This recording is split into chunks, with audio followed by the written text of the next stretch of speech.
Práctica 3. Circuito RC. Integrantes del equipo 6. Moreno Trejo Gil Alexis, Hernández Genaro Almadelia y Zamudio Hernández Cristian Javier. En el objetivo analizaremos la respuesta en un régimen permanente de circuito RS conectado en serie, para lo cual abordaremos lo siguiente. Confirmaremos experimentalmente el valor de la impedancia en un circuito RC, verificaremos las relaciones de tensión existentes entre la fuente de alimentación y los elementos pasivos, determinaremos el desfasamiento de onda de los elementos pasivos con respecto a la fuente de alimentación y realizaremos la medición de corriente eléctrica en un circuito para comprobarla de forma analítica. Materiales utilizados en la práctica. Puntas de osciloscopio.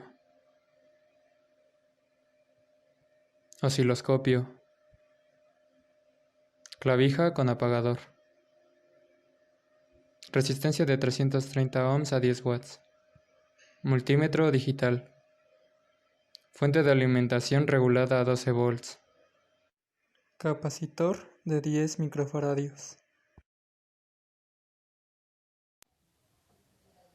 En un circuito RC, cuando tenemos dos elementos en serie, en este caso un resistor y un capacitor, la corriente que transitará por ambos será la misma. En el caso de la tensión, será la suma fasorial de lo que es la caída de tensión en el resistor y la suma de la tensión en el capacitor. Aquí podemos observar la ecuación. Un resistor, la corriente y la tensión estando en su punto máximo siempre estarán en fase, pero cuando se trata de la tensión y de un capacitor, la tensión se verá con su desfase.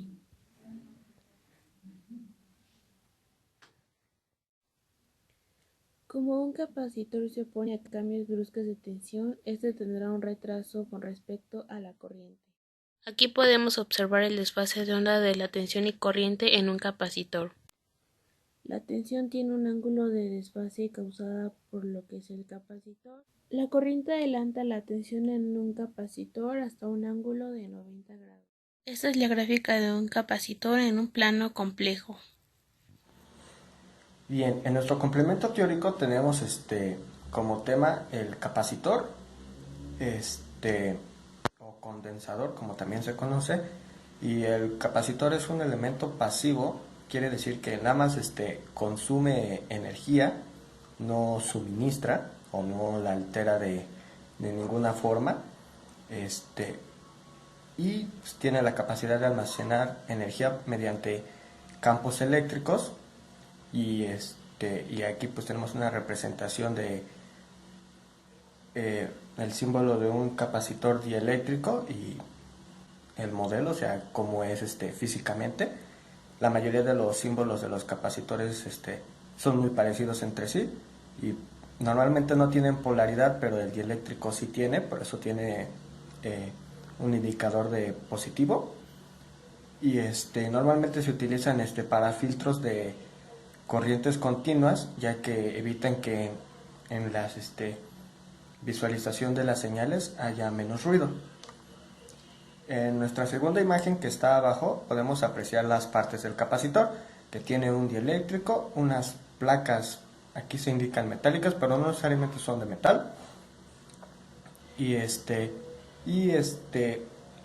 todo eso va envuelto dentro de una carcasa o un encapsulado, y eso va a definir en mayor parte la diferencia entre otros capacitores, y también pues obviamente nuestra parte dieléctrica y bueno, aquí se ven las placas que son las que se encargan de almacenar la energía, y el dieléctrico puede cambiar con base al tipo de capacitor. Bien, ¿cómo funciona un capacitor? Un capacitor funciona como, en su estado natural, cada una de las placas internas tiene el mismo número de electrones, pero cuando se le suministra energía, el número de electrones cambia y a través del circuito cuando transcurre la energía, los electrones se excitan y pasan de una placa al otro, y hay una pérdida de electrones y una ganancia de electrones. Normalmente va a haber una pérdida de electrones en el lado positivo en los capacitores que tienen polaridad, por eso aquí se representa con un dieléctrico que sí tiene polaridad, y va a haber una ganancia de electrones en el lado negativo, que se puede apreciar en esta imagen. Y y cuando se le quita su suministro de energía, o se retira la fuente de alimentación, los electrones regresan a a la placa de donde hubo pérdidas, que sería el lado positivo. Tipos de capacitores. Tenemos varios tipos de capacitores, y como comenté, estos en mayor parte se diferencian por su dieléctrico, y evidentemente porque algunos tienen polaridad, como el electrolítico, que fue con el que estuvimos hablando un poco hace rato. Y pues obviamente tiene polaridad, y pues la polaridad negativa, o que va a tierra, se identifica rápidamente porque en el capacitor físicamente hay una franja, ¿no? Ya sea naranja, gris, una franja que identifica este polo, y normalmente se utilizan en circuitos que requieran filtros, o normalmente para identificar los puntos de las señales que queremos utilizar, y pues ellos las van filtrando, y normalmente pues se usan en fuentes de alimentación, o bocinas, cosas así. Están los cerámicos, que los cerámicos normalmente están en escalas de picofaradios, y normalmente los cerámicos son cafés o rojos, etcétera, pero tienen un número. Ese número nos indica el valor de capacitancia, que por ejemplo en la imagen tenemos un 104, y el 10 pues es la base, que va a estar multiplicada, entre comillas, por un número de ceros representados por el siguiente número. Entonces en este ejemplo son 104, son la base 10 más 4 ceros, que correspondería a 100.000, pero como la escala está siempre en picofaradios, serían 100.000 picofaradios. Estos pues no tienen polaridad y son de los más comunes, a veces de los más comunes en utilizarse, ¿no? En ciertos circuitos más básicos de película. A diferencia de los electrolíticos, estos normalmente sí son más usados en la parte de audio, y y normalmente por dentro tienen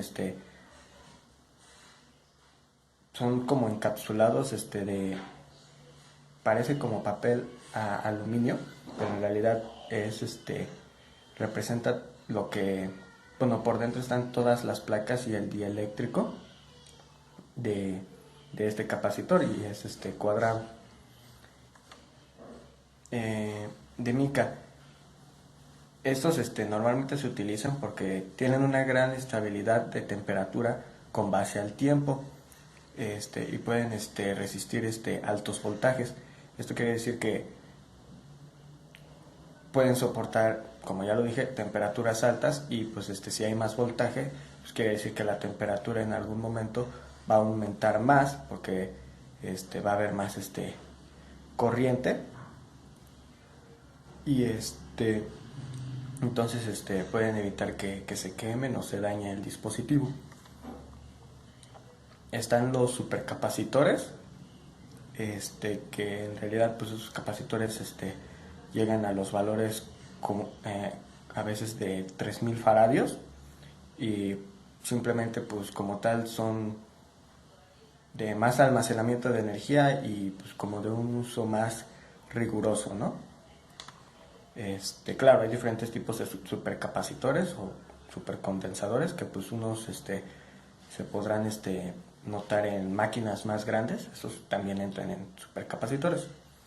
Y están los variables que se utilizan normalmente para, bueno, sus aplicaciones son como de filtros o aplicaciones de sintonización para filtrar las señales más rigurosas o como que de una manera más sencilla, ya que podemos variar la capacitancia y eso nos puede dar una mejor resolución a veces o restringir más el ruido que podamos recibir, ¿no?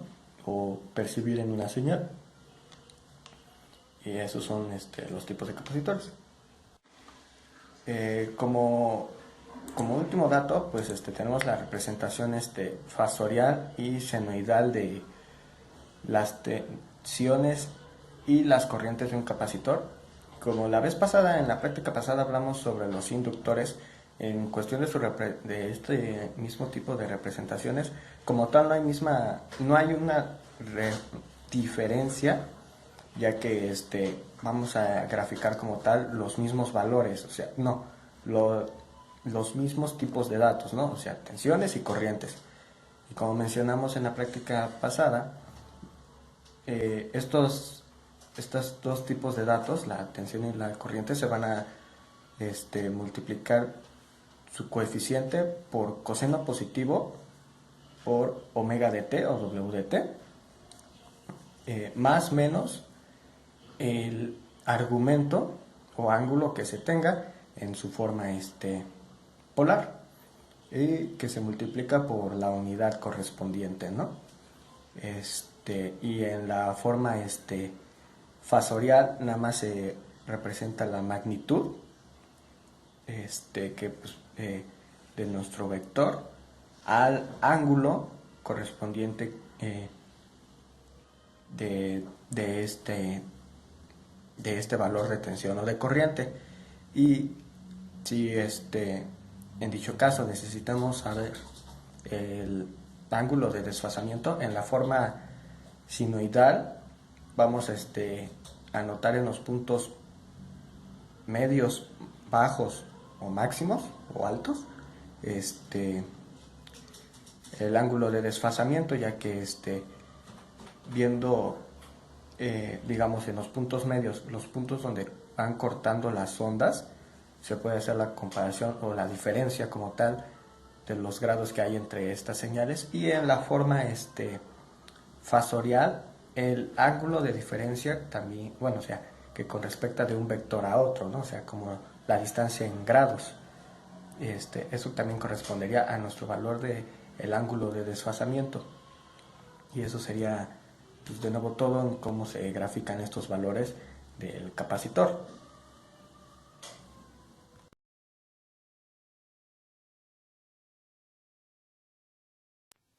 Desarrollo de la práctica.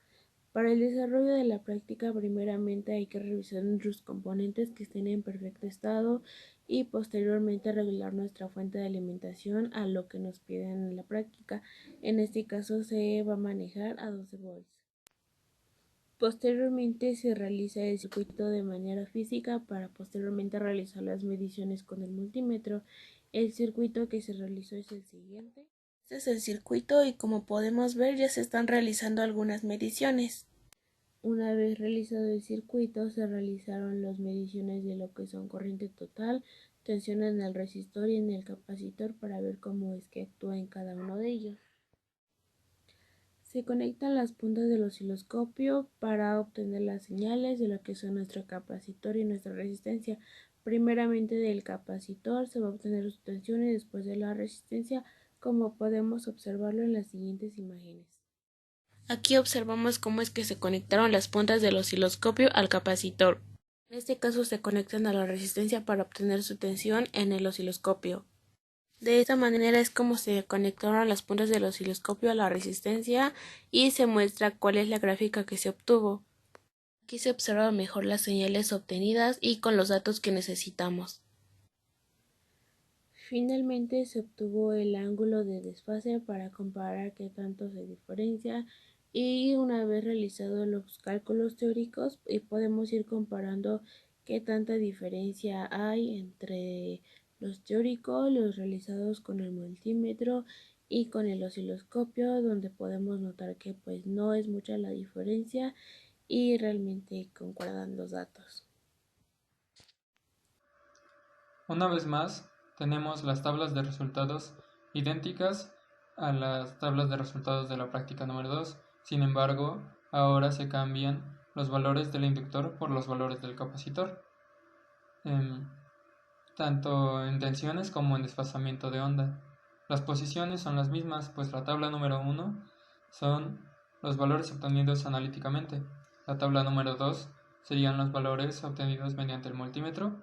La tabla número 3 son los valores obtenidos mediante el osciloscopio. Y la tabla número 4 sería el desfasamiento de onda obtenido en el osciloscopio. Podemos observar que en la tabla número 2 se muestran las tensiones de la resistencia y del capacitor, pero existe un error relativo, por así decirlo, pues si sumamos estas dos no nos da la tensión que nos está entregando la fuente. Esto se debe a las características del capacitor de almacenar energía y después liberarla con una mayor amplitud, pues también podemos calcularlos de la misma manera que en el anterior, pues analíticamente, si sacamos los módulos de los valores obtenidos en esta tabla, comprobaremos que son los mismos. Y al igual que se muestran los valores de desfasamiento de onda en un capacitor, son o con una resistencia RC debido al capacitor, son bastante distintos a los del inductor, pues este tiene una resistencia mayor, lo cual provoca un desfasamiento de onda aún mayor. En conclusión, podemos decir que ya no hubo muchas fallas al momento de realizar la práctica.